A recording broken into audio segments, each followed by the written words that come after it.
Welcome to Let the Quran Speak. I'm Sophia, your host. One of the most respected Canadian Muslim organizations is under attack.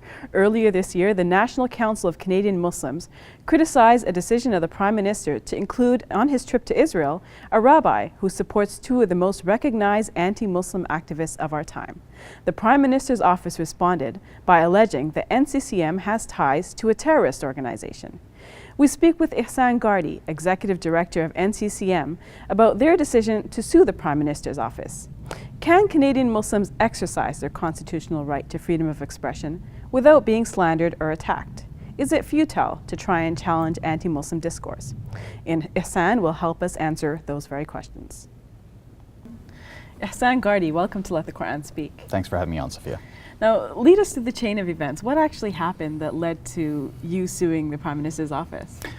Well, it was a normal day. It started off as a normal day. Okay.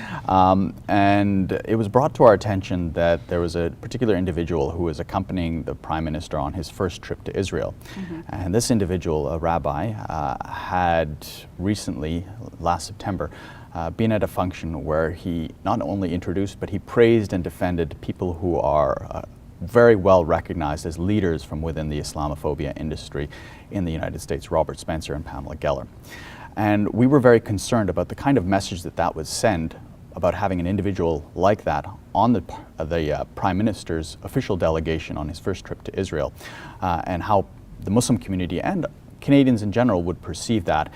Because you have to remember, Sophia, when this is not just any particular trip. This is a trip with somebody who occupies the highest office of the land, and the kind of legitimacy that lends to people is something that we should be paying attention to.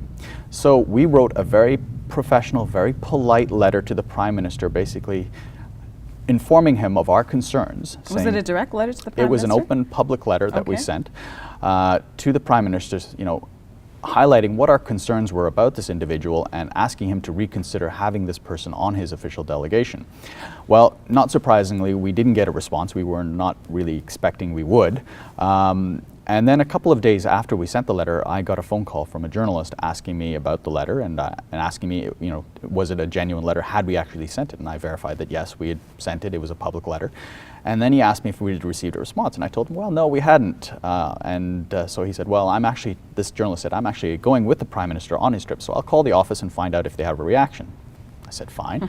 So he called the office, and then he called me back, and it was a good thing I was sitting down because I was really sort of floored by what he told me. And so I said, okay, well, can you send that to me in an email?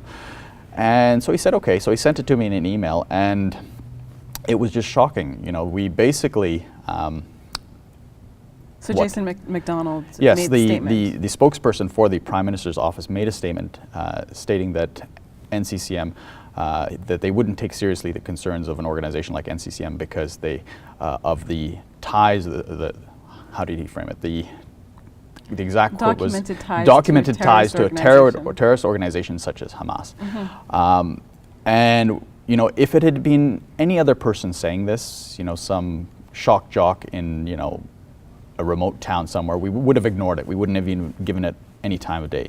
But this statement coming from the highest office in the land so where does that come from? Really, really shocking. Well,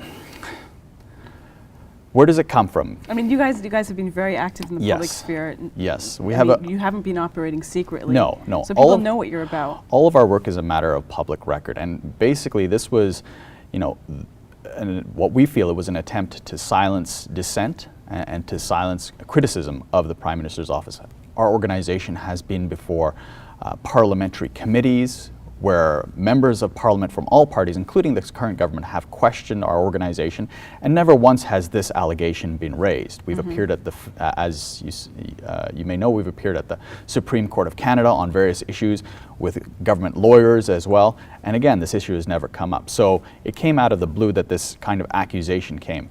So does this mean that the Prime Minister's office actually believes this about your organization? Well, I think because they haven't responded. Well, they haven't responded, but what we believe the organization is doing is they're playing a game of 6 degrees of separation. Now, our organization, NCCM, the National Council of Canadian Muslims, was formerly known as CARE-CAN, and the organization rebranded in July of last year. Very publicly, we didn't make any secret of it.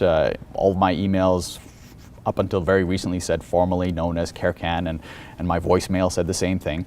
And CARECAN, the Canadian Council on American Islamic Relations, was an organization, was the same organization, so nothing has changed about the organization except the name. And the organization chose that name because it wanted to leverage the brand of another organization that works in Muslim human rights and civil liberties that is also very well known in the United States, called CARE. Now, CARE has its detractors who have also accused it of having ties to terrorism. So basically what we see it as the government attempting to play a game of 6 degrees of separation. Because you were used to be known as this, and your organization had ties or was affiliated with this organization, which had people who were involved with it who had allegations against them. So you can see, tired just thinking about it. Yeah, you get tired just thinking about it. It becomes a game of 6 degrees of separation. It was very, very surprising to us, and we felt it was a case of where we tried to sort of tickle the government with a feather and say, excuse me, we have some of these, some legitimate concerns. We're exercising our democratic right to voice these concerns, and the government basically turning around with a sledgehammer saying, well, you're terrorists, so we don't have to pay attention to you. I mean, not just that, but you do have the right to freedom of expression, but you also have the right to criticize the government. Of course. That's what, we live in a liberal democratic society. Of course, and that's not just our right, it's our duty. It's our duty as loyal citizens to make sure that we are holding the government to account and ensuring that it represents the interests of all Canadians. So what do you do now? I guess the only other step is to sue the government? Well, as I said, because of the nature of where this accusation was coming from, we consulted with our legal team, and all of them unanimously came back to us and said, you have to take a stand, because this kind of an accusation is very, very serious. Now, as you know, in living in the post 9/11 environment, being accused of terrorism is an extremely loaded accusation. About the only parallel that I could see would be to be accused of being a pedophile. Right? Yeah. It doesn't matter if you are exonerated. There will always be people who will say, where there's smoke, there must be fire, of course, right? Yeah. And as one example, you could just have to look at the case of Meher Arar, the Canadian who was detained and rendered to torture overseas in Syria, came back, was eventually brought back to Canada, went through a public inquiry, a huge, massive public inquiry at the cost of millions of taxpayer dollars, which exonerated him completely of any ties to terrorism. And as Justice O'Connor, who presided over that inquiry, wrote that labels have a tendency to stick. So you just have to ask somebody like Meher Arar, who's been through this kind of experience, that even after he has had the benefit of this public inquiry which has exonerated him, right, he is still viewed with suspicion by some. So when you have average Canadians who have this kind of other average Canadians who have this kind of allegation leveled against them, but they don't have the benefit of a public inquiry, can you imagine how much more difficult it will be for them to regain that kind of a reputation that is just instantly tarnished? Now, NCCM is an organization that defends Muslims against allegations of terrorism. And here you are, facing an allegation yourself. What does that say to Canadian Muslims? To me, that seems like a very devastating message. The organization that represents you and is supposed to defend you against these allegations is actually, subject to those allegations themselves.